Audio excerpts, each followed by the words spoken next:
Andrés Manuel López Obrador ha manejado esta narrativa de hacer un cambio de su cuarta transformación, este segundo piso. Pero ¿a qué nos va a llevar los mexicanos? ¿A un nuevo régimen? ¿Cuáles serán estos cambios que vamos a tener? Ese es el tema que vamos a tratar hoy en Conciencia Televisión y que por supuesto nos da muchísimo gusto el que usted esté con nosotros.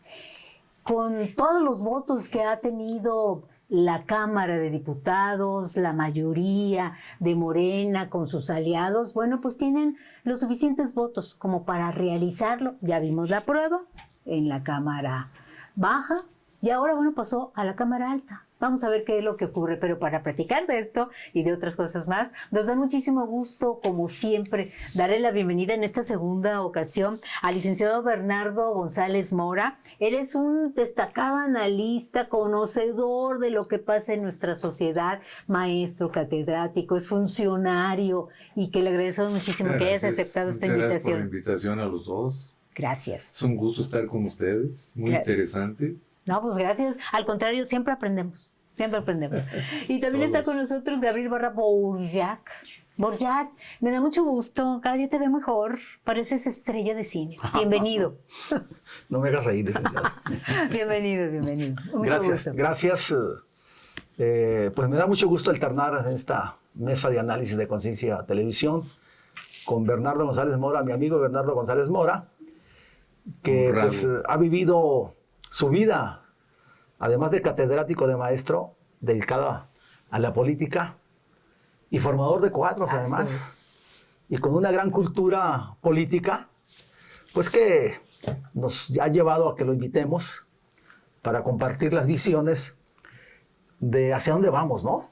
Así es. Realmente esta cuarta transformación, que es la narrativa de López Obrador, ¿de qué tamaño es, no?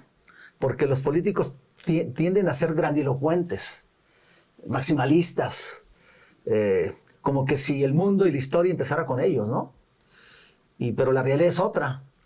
Y en México pues hemos vivido grandes transformaciones, y las hemos vivido, por supuesto. Y López Obrador pues dice, vamos a impulsar la cuarta transformación. Y la cuarta transformación, así como él la llama, entendería pues que sería del tamaño de la magnitud de la independencia de México, de la reforma de Juárez, de Melchor Ocampo, de Lerdo de Tejada, de la Revolución Mexicana, de Madero, de Zapata, de Villa, y otros personajes, de Obregón, de Calles. Y ahora viene López Obrador con esto de que vamos a construir el segundo piso de la cuarta T. ¿Qué se hizo en estos 6 años, Bernardo y Nadia? ¿Cuáles son las transformaciones que se vivieron? Se transformó el modelo económico, se transformó la política social, se transformó las estructuras políticas, el sistema político, el sistema de elección, el sistema de gobierno, de un sistema presidencialista a un sistema semiparlamentario, parlamentario. El modelo de economía neoliberal que hemos tenido, que inicia de Miguel de la Madrid, son más de 3 décadas. ¿Qué cambios ha vivido ese modelo? O simplemente es una narrativa de una grandilocuencia, de un discurso mesiánico, de querer pasar la historia y que estar en el altar de la patria con Juárez, con Hidalgo, con Zapata, y con esos grandes hombres. Bernardo, ¿tú cómo ves esto que estamos viviendo? ¿De qué magnitud es esta cuarta transformación, Bernardo? Mira, yo creo que hay un liderazgo indiscutible construido a través de muchos años de Andrés Manuel López Obrador y de otros intelectuales de izquierda.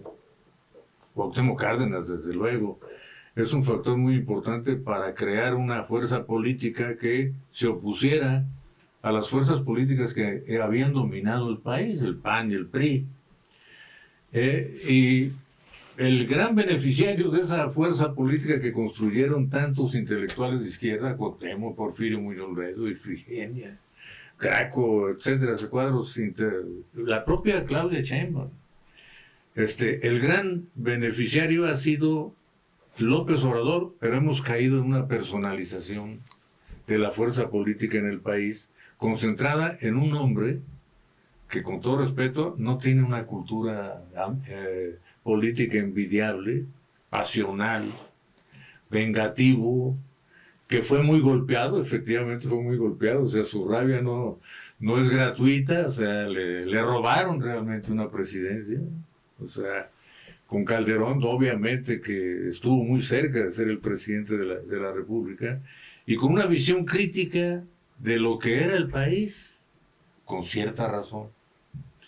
Pero el hecho de hablar de una cuarta transformación, pues yo me parece, y menos cuando la personaliza, que más bien es una expresión de ego, de vanidad, que un proyecto real, que no lo conocemos en todas sus partes, un proyecto real de transformación del país. O sea, lo que hemos vivido es la independencia y la reforma, es el proceso de construcción de una república. La propia revolución es la construcción es el fortalecimiento de una república con un sentido social. Porque el proceso de reforma y la llegada de Juárez, con Juárez se expropiaron los bienes de la iglesia, que eran terrenos enormes, y que al contratar a las compañías deslindadoras, ahí nacieron otros latifundios en el país. O sea, los grandes terratenientes, curiosamente, son producto de Juárez, porque fueron los beneficiarios de esa repartición de la tierra. La revolución, porque luego llega Porfirio Díaz al poder, es un hombre con un sentido del orden, del poder, del sometimiento a la sociedad, porque por lo menos había paz.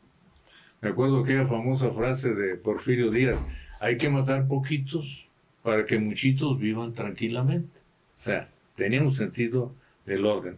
La revolución, ¿por qué se da? En la visión de Madero, era una revolución de carácter político, que luego el brote tan espontáneo de la gente que se incorpora a la revolución por miseria, ya obliga a un sentido social. Uh-huh.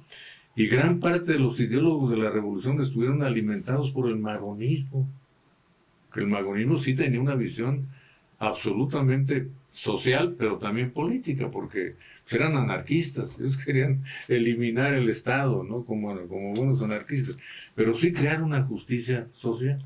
Uh-huh.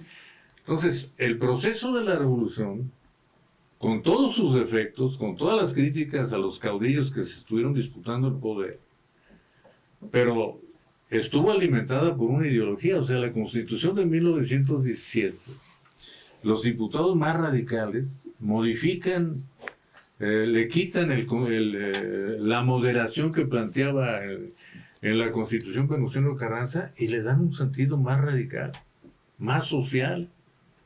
Entonces, el proceso que hemos estado viviendo nosotros es el proceso de una república con sentido social. Uh-huh. De que ha habido desviaciones de los gobiernos panistas y priistas, claro que los hubo, pero también hubo un proceso de transformación del país donde se modificó la estructura social de México, donde se abatió el analfabetismo, donde gracias al proceso de globalización se crearon empresas, hubo empleos, y de ser una economía semifeudal, entramos en un proceso de industrialización del país. Y el proceso de industrialización genera otro tipo de estructura en las relaciones de producción y en las relaciones sociales. O sea, la forma como se organizan las empresas requieren de la especialización de la tarea. Y la especialización de la tarea implica mejorar los sueldos. Y viene un proceso intenso de transformación del país, donde surgen las clases medias con posibilidades de vida mucho mejores que la economía feudal ofrecía, que era la que estaba transformando. Entonces, el proceso de globalización pues, es inevitable.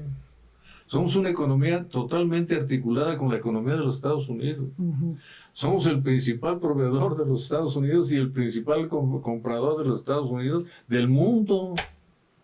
Entonces, un cambio de régimen en el modelo económico, para mi gusto, no, independientemente de que no nos guste depender de los gringos, es un proceso ya difícilmente de revertir.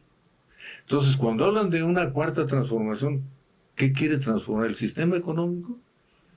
O sea, salirnos del proceso capitalista, crear una sociedad socialista, pues como qué país ya de modelo. La Unión Soviética fracasó, no me digan que es un sistema socialista. China, pues eso está inserta en el proceso de globalización y es el segundo país más poderoso económicamente en este momento. Y su régimen político, efectivamente, es el Partido Comunista de China, sí, pero el proceso económico está insertado totalmente en el proceso de globalización. Y no nos han dicho, las gentes que siguen a López Obrador, en qué consiste la cuarta transformación. Gabriel, esta cuarta transformación, ¿qué es lo que nos está dando a entender? Transformación económica, política, cultural, ¿qué significa? O sea, primero los pobres, hay que repartir la riqueza. O sea, ¿ese es lo que nos trata de decir Andrés Manuel? Bueno, hay una narrativa, efectivamente, como bien lo señalas, primero los pobres. Y entendería pues que esto nos debería de llevar a una redistribución de la riqueza, ¿no? Bernardo hace un recorrido histórico de esos grandes cambios que México ha vivido. Y luego esos tres grandes cambios fundamentalmente y lo que ha sucedido en el siglo XX.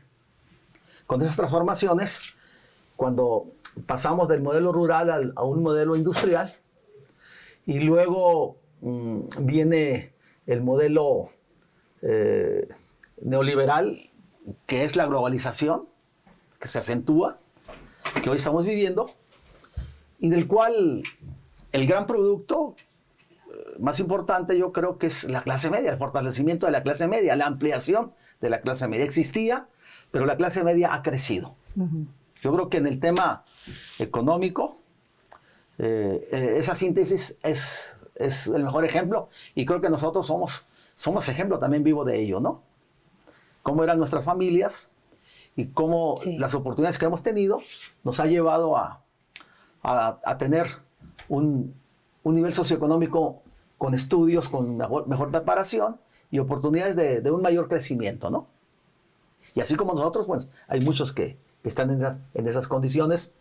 Ahora, este cambio, sí hubo un cambio a finales de la década de los 70s o a mediados de los 80s, viene un cambio con Miguel de la Madrid y con Carlos Salinas de Gortari, que fueron los que impulsaron cambios económicos importantes que ha impactado la vida del país y que ha generado riqueza, hay que señalarlo, como es el Tratado de Libre Comercio, que ya son más de 3 décadas, vamos por la cuarta, y ese modelo sí, en el contexto del nuevo orden mundial de las economías regionales, pues ha generado mucho empleo, el aparato exportador creció, el de México, y mucha riqueza. Y se ha acentuado en México, pues 50 o 100 ricos, de los cuales algunos están entre los más ricos del mundo. Y esa es una crítica que se le ha hecho al neoliberalismo, la concentración de riqueza, y que se requiere una mejor distribución de la riqueza, que sea más equitativa. Y ese es un debate también que a nivel mundial se da, cómo encontrar modelos que generen una mejor distribución de la riqueza. Y yo creo que los europeos pueden ser el mejor ejemplo, ¿no? Los Países Bajos, Alemania, que tienen un sistema de distribución más justa. No sé si es el sistema fiscal o cómo, ¿no? En México creo que ese es el gran pendiente, y sobre eso es donde ha crecido López Obrador. El discurso y la narrativa de López Obrador, de primero los pobres, ha crecido, impulsando una política social basada en programas clientelares que de alguna manera se han venido a paliar la desigualdad que el modelo ha generado cuando hay pensiones, o había pensiones de 3, 4 mil pesos, ¿no?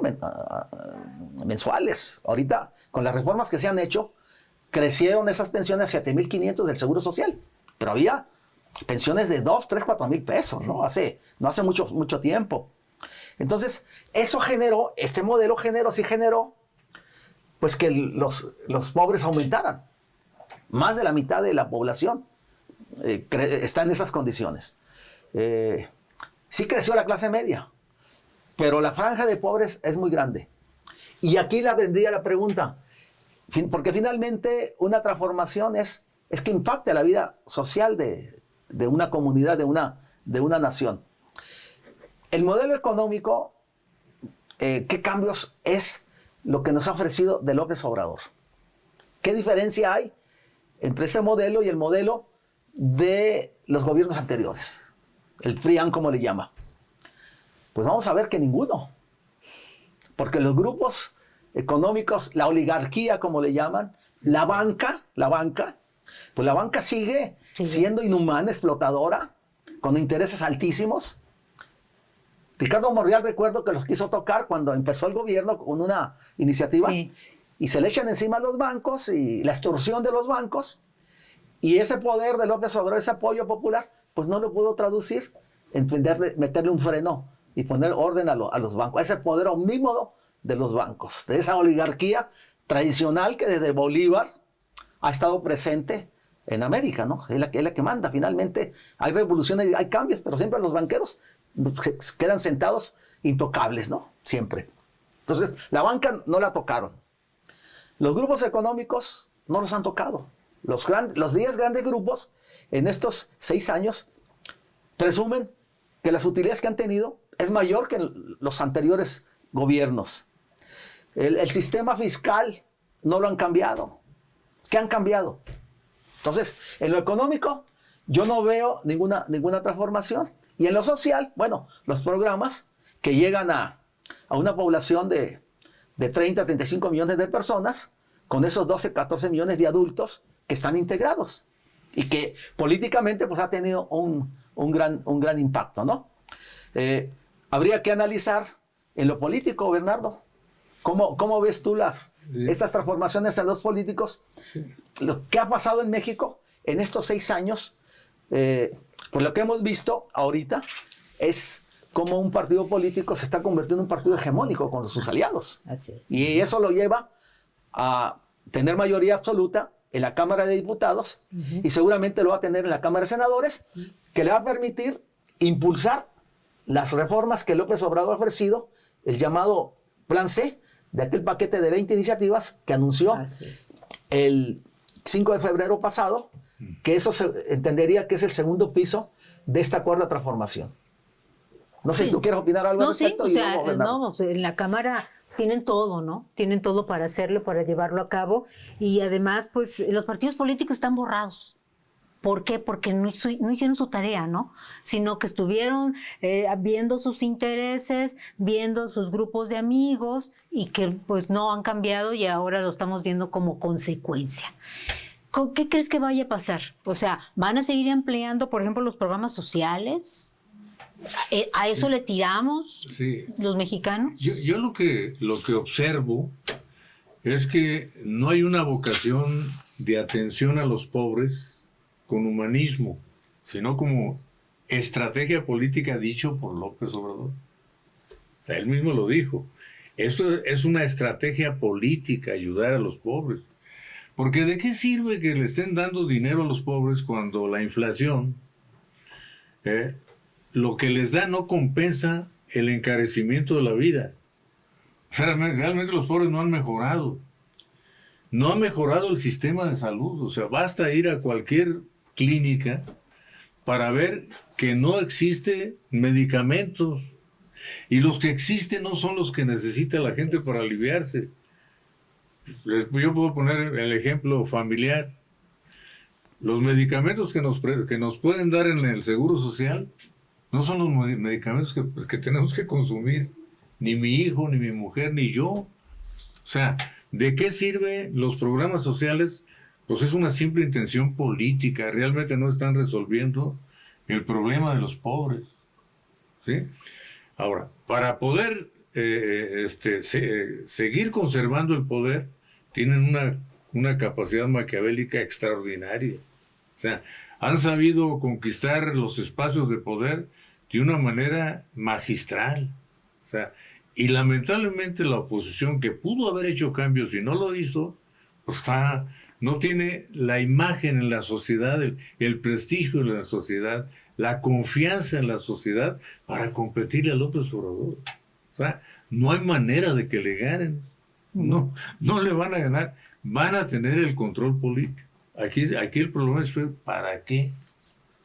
¿Para qué quieren el control político? O sea, el modelo económico no lo van a cambiar. Como tú dices, los grandes ricos de este país en nada les ha perjudicado la cuarta transformación. Al contrario, presumen que les ha ido extraordinariamente bien. Pero además, López Obrador yo lo he visto impotente frente a los grandes, frente a las otras corrientes políticas, y para manipular de la gente es magistral. Pero díganme su actitud con Salinas, el de TV Azteca. Le tiene miedo, lo ha sometido. ¿Y qué le han hecho a los demás ricos? No les ha podido hacer nada. Entonces, hablar de transitar a un modelo socialista, por más que digan que quieren reformar el tema de la propiedad, como lo están haciendo en el DF, que ya no hablan de propiedad privada, simplemente hablan de propiedad. Yo no creo que por razones políticas, por razones de estrategia política, les convenga modificar el tema de la propiedad. Los primeros que van a brincar van a ser Barclays y Monreal, pues tienen muchas propiedades. O sea, no es factible modificar el modelo económico. O sea, no es posible revertir el desarrollo de las fuerzas productivas. No es posible revertir las relaciones de producción producto de ese desarrollo de las fuerzas productivas y sus articulaciones con el sistema económico mundial. No lo pueden modificar. ¿Qué va a pasar cuando le digan a un gerente de una empresa, oye, ya no vas a ganar lo que ganas, bajas? No pueden hacerlo porque su tarea es indispensable en una empresa. O sea, tiene que tener una preparación para manejar la empresa y tiene que tener una retribución que corresponda a su especialización. ¿Para qué quieren? ¿Para qué quieren esto, todo lo que tienen? Las votos, los necesarios para cambiarlos. ¿Creen ustedes que Claudia Sheinbaum va a seguir con ese tipo de política? Cerramos el programa, si te parece, con estas opiniones. A ver. Para entrar al tema político. En el siguiente segmento abordamos sobre qué cambios en el campo político se han registrado o están planteando, ¿no?, con la reforma electoral o política. Yo acentuaría que en estos 6 años lo que hizo el gobierno de López Obrador fue fortalecerse políticamente con esa narrativa de primero los pobres y con esos programas sociales. Que si bien es cierto que la inflación les mengua los 3,000 pesos mensuales o 6,000 bimestrales, pero para esa gente es mucho ese dinero. 6,000 pesos es mucho. Porque no asocia lo otro. Es mucho a las condiciones en que han vivido, pues. Y no asocian lo otro. Y eso es la fuerza, la gran fuerza, que le permite que esa expresión política, con ese genio político que tiene también López Obrador como comunicador, como estratega, para ganar elecciones, como para ganar aprendiendo de todo lo que vivió, lo lleva precisamente a que instrumente esos programas y que la gente los valora. Porque cuando menos dice, bueno, este gobierno, cuando menos me da 3,000 pesos mensuales, ¿no? O sea, 13 millones de personas, eso señalan. ¿Y los otros gobiernos qué me daban? Y ahí la narrativa de la corrupción, etcétera, la mafia del poder, ahí es donde tiene sus efectos. Pero en lo económico, cierro con esto, lo económico, efectivamente no ha habido ningún cambio. No. ¿Y cómo vas a hacer tú una transformación si lo económico, la economía es fundamental en las transformaciones y cambios de una sociedad? Imposible. Y otro aspecto, como bien lo señala Bernardo, estamos inmersos en una economía mundial, una globalización. Y formamos parte de una región económica donde Estados Unidos, la cabeza del imperialismo, es la que es líder y es la que establece las reglas. Y no vamos a cambiar. No vamos a ser aliados de Rusia, de China, porque nuestro 80% de la economía gira en torno al intercambio que tenemos, la relación que tenemos con Estados Unidos. Entonces, en lo económico, efectivamente no ha habido cambio. En lo social, esas transformaciones de la Revolución Mexicana, Bernardo, de la propiedad privada del ejido, pues, ¿qué se ha tocado? En la cuestión de política, bueno, vamos a hablar en la otra, de lo que es el sindicato, lo que son los partidos políticos, pero en lo económico, fundamentalmente, no ha habido cambios, han sido respetuosos de lo que son los puntos claves de lo que es la economía neoliberal, el gobierno de López Obrador. Entonces, y en crecimiento. Habrá que ver los próximos 6 años, qué cambios vamos a tener cuando se habla del segundo piso. Pero en estos 6, López Obrador no hizo esa transformación de lo que él llama la cuarta T, que está muy lejos de acercarse a la de la independencia, de la reforma y al de la revolución. Con eso cierro. Así es. Muy bien. Pues muchísimas gracias. Ya sabe que la opinión de usted es la más importante, pero aquí estamos. Suscríbase a nuestro canal de Conciencia Televisión. Ya sabe, vamos a tratar el tema, lo que es ahora esta reforma política que quieren implementar para el siguiente cuarta transformación que viene con Claudia Sheinbaum. Muchísimas gracias. Hasta la próxima.